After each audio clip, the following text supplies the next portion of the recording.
कर्क राशि वस्तुतः एक ऐसी राशि जो जल तत्व की राशि है, और जल का अर्थ है बहना, मतलब इमोशन में बहना, भावों का प्रभाव ज़्यादा है, इमोशनल है। तो ये एक सामान्य उदाहरण है कर्क राशि का कि व्यक्ति इमोशनल है, पर वस्तुतः वो दुखी भी है। कर्क राशि के जातकों में उनमें दुख उनको जल्दी प्रभावित करता है। सामने वाले का दुख उन्हें जल्दी प्रभावित किया, मतलब क्या हुआ, सामने वाले के इमोशन से अपने आप को जोड़ दिया, कनेक्शन जल्दी बनाते हैं, तुरंत ही कनेक्ट हो जाते हैं।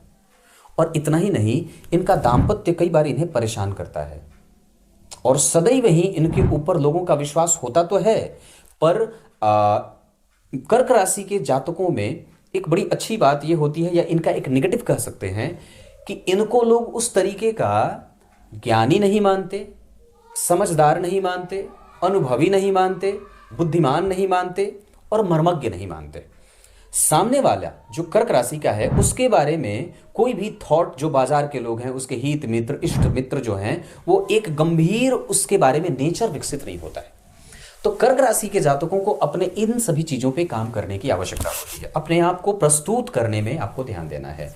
अपना प्रेजेंटेशन, आपका जो स्किल है, आपका जो तरीका है, आपका जो प्रभाव है, वो सामने वाले पे ऐसा बनाना है कि वो आप पे किसी भी मामले में आप पे संदेह ना करे।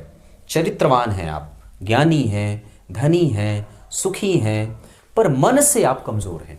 इतना ही नहीं, कर्क राशि के जातकों में कई बार वो अपनी पैतृक संपत्ति से भी उनको उतनी मोह नहीं होती, या कई बार वो अगर उनको मौका मिल जाए तो अपनी पुरानी जमीन जायदाद को भी त्याग देते हैं।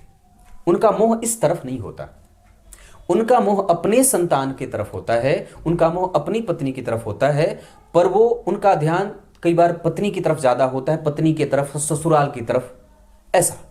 लेकिन कर्क राशि के जातकों में लोगों को पकड़ते तो हैं, पर जब भूल जाएंगे तो भूल जाएंगे, मतलब सामने देखेंगे तो उनसे प्रकट होने पे बहुत माया लगाएंगे, बहुत माया। जैसे मान लीजिए अगर मैं कर्क राशि का हूं, तो अगर सामने वाला है, तो अगर वो मेरे सामने आएगा तो मैं उसके सामने ऐसा प्रस्तुत करूंगा खुद को कि मुझे उससे ज़्यादा प्रिय कोई नहीं है।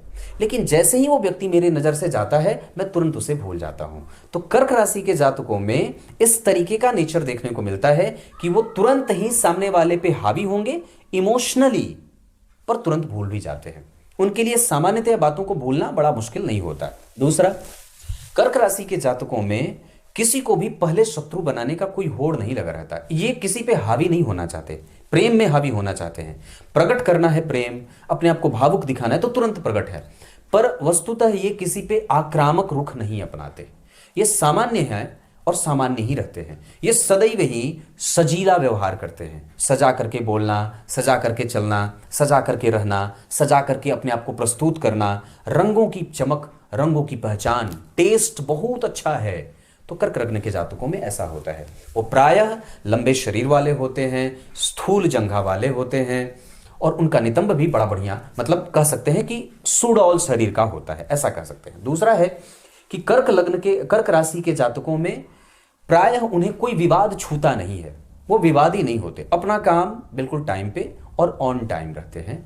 उनको बहुत ज़्यादा किसी को सफाई नहीं देनी पड़ती, और वो अपनी बातों से ही इतना रस घोल देते हैं कि सामने वाला उनका मित्र हुए बिना नहीं रहता। इनके पास जो मित्रता होती है वो बहुत लंबी चलती है, मतलब ये तुरंत तुरंत मित्र नहीं बदलते, और जिनसे भी मित्रता होगी काफ़ी लंबी होती है। तो ऐसे ये कर्क राशि के जातकों में ऐसे गुण दोष देखे जाते हैं। ये साधन संपन्न ज़्यादा नहीं होते, ये साधना संपन्न होते हैं। मतलब इनकी भक्ति, जैसे शिव की पूजा करना, रुद्राक्ष धारण करना, शिव का अभिषेक करना, ठाकुर जी की पूजा करना, त्रिपुंड धारण करना, है ना, मस्तक को सदैव विराजमान रखना तिलक से, तो ऐसे ही ये स्थिति इनकी होती है। कर्क लग्न के जातकों को, कर्क राशि के जातकों को सदैव रुद्राक्ष धारण करना चाहिए, शिव की पूजा करनी चाहिए, स्तोत्र पाठ करना चाहिए, और लक्ष्मी नारायण की पूजा भी करनी चाहिए। ऐसी स्थिति कर्क राशि की है। ये आपको ऐसे प्रभावित करते हैं। तब तक के लिए बहुत बहुत नमस्कार।